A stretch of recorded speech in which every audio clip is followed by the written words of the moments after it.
নিজের গাছে যদি আম হয় তাহলে না খাইয়ে যদি দেখে তাতেও মন ভরে। কি চমৎকার দৃশ্য! সুবহানাল্লাহ, সুবহানাল্লাহ। ধরে দেখতে মনটা ভরে যায়, তাতে খাওয়া লাগে না। এই যে কত বড় ফুড হয়েছে, মাই গড! ঘরের পিছনে ফুড গাছ, কত বড় ফুড দেখুন, কি চমৎকার সাইজ। এরকমের অসংখ্য ফুল পুরো বাগানে, ছোট ছোট সাইজ অসংখ্য রয়েছে। নতুন চাষ, এরকমের অসংখ্য ফুল রয়েছে ছোট ছোট। প্রতিটি ধরে ধরে আপনাদেরকে আজকে দেখাবো। কি চমৎকার দৃশ্য! যেখানে ছিল একটি ছোট পাকের ঘর, সে পাকের ঘর ভাঙার পরে এখানে চিন্তা করা হলো যে জায়গাটা খালি পড়ে রবে, কি করা যায়। আশেপাশে মরিচ গাছ, বেগুন গাছ, এরপরে আমের কলম, মাঝে আর একটু ফাঁকা জায়গা, সেখানে এই শশা এবং ফুড গাছ লাগানো হয়।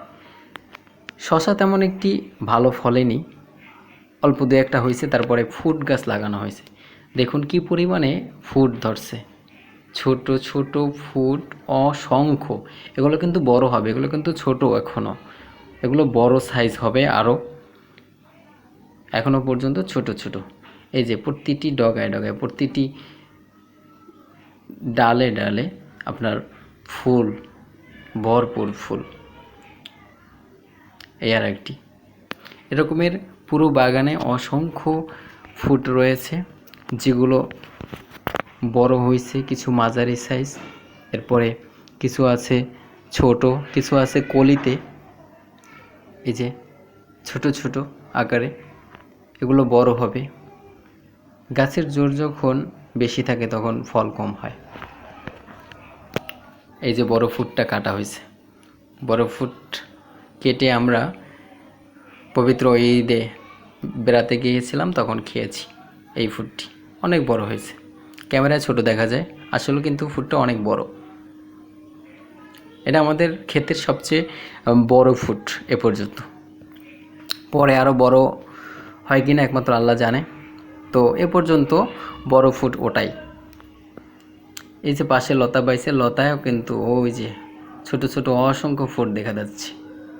ওগুলো আল্লাহ চাইলে আরও বড় হবে, খাওয়ার উপযোগী হবে। এই যে আম ঝুলে আছে, কত সুন্দর চমৎকার লম্বা লম্বা। এই আমগুলো কিন্তু অনেক বড় জাতের আম এবং ভালো মানের আম। কলম গাছ লাগানো হয়েছে, সেই কলমে এই আম ধরেছে, খুব সুন্দর। আপনাদের যাদের এরকমের ছোট জায়গা আছে, অনাবাদি না রেখে যা কিছু মনে চায় তাই লাগান, ফলবে ইনশাআল্লাহ। আল্লাহ হাফেজ।